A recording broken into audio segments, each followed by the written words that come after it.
Hi, I'm Steve Erickson from MidlifeSolopreneur.com. Hi, and I'm Jennie Erickson from theNiftyNetworker.com. Together, we are Midlife Solopreneurs, and in this little short-form podcast, which we are doing on a daily basis, we're sharing with you some tips, tricks, strategies, things we worked on today. So today is the 31st of July, and it's day 5, if I remember correctly, of the podcast. Absolutely. Time flies, and it's August tomorrow. August tomorrow. Autumn is starting. So, what I've been working on today. Today I had my Q&A for my beta course. I have a few participants in my first beta course. This is going to be my signature course, where I'm going through all the things that you have to do to have a successful lead magnet, successful offer, and being able to get clients in on a regular basis. And the Q&A today was quite interesting because we were able to go through and dissect one of the lead magnets from one of the members. And it was very interesting to look at how it had been written and how you deconstruct it, and then looking at what is actually attractive for prospects. And we discovered a number of things that would actually be detracting from what the person was actually advertising for and trying to attract. So with our help, with the analysis we went through, we're going to be working with them to deconstruct that particular lead magnet and reconstruct it in a way that it's appealing to people. Because what you have to do, you have to think about the state of the mind of the prospect when they're reading your lead magnet.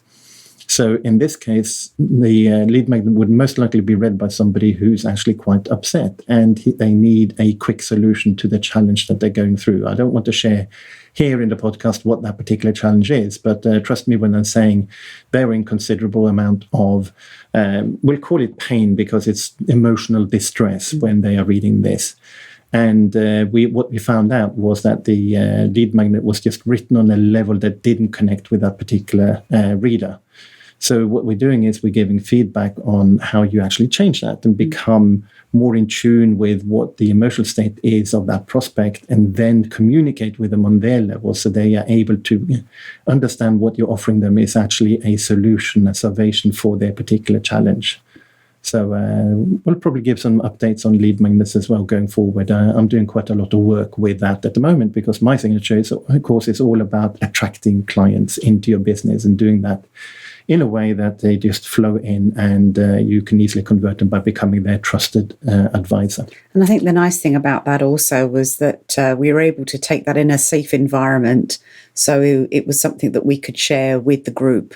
And the beauty of it is that we all come from different angles. We all have different professions, and everybody was able to give some feedback as how they would interpret that. And I think that was such a useful session. It was. Absolutely. Indeed. What about you, Jennie? What have you been working on today? Today I've been working on networking as usual, which is always a pleasure. And somebody was asking me today about showing up on camera, about how daunting that feels, and going from, especially being an introvert, this particular person I was speaking to is an actual introvert. And what's the secret? Well, the secret is actually 3 magic words, and they're actually all the same word, which is practice, practice, practice.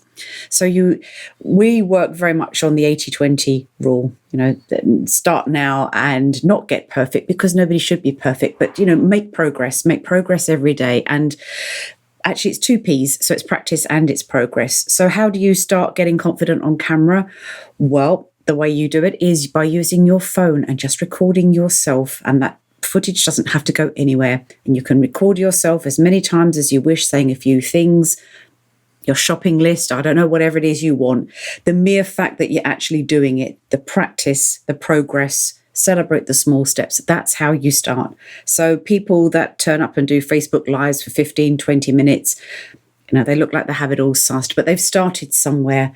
And if you're not feeling very confident about speaking in front of other people, sit in the garden when you have a cup of coffee in the morning, whatever, and just film yourself just having a little chat. That's all it needs to be. Nobody needs to see it, but just that practice, just that progress is going to make all the difference. And I can vouch for that. The whole reason I'm doing this podcast is that I was not very comfortable speaking to the camera and having that without actually speaking to a person in front of me. And I'm certainly starting to lose some of my fear of the camera, so to speak. I was okay in meetings, but to just do it to a camera and nothing else, that was really horrifying for me. And this podcast is also going on YouTube, and I'll be putting on my website and everything. So, yeah. And for sure, as a voiceover, of course, I stand in a room talking to myself a lot. I'm waving my arms about. So actually, my camera work has been somewhat limited in the past. So going from an environment where I'm just talking to myself to talking to other people, it does feel like a big step, but it's achievable. If I can do it, then... and if I can do it. But there you go. So... So progress today, which is good. Celebrating the end of a busy week. Grateful for the opportunity to talk to so many people and to enjoy spending time with our clients. So it's all been great. Absolutely. So that's it for today, and until tomorrow. Take care. Bye. Thanks ever so much. Take care.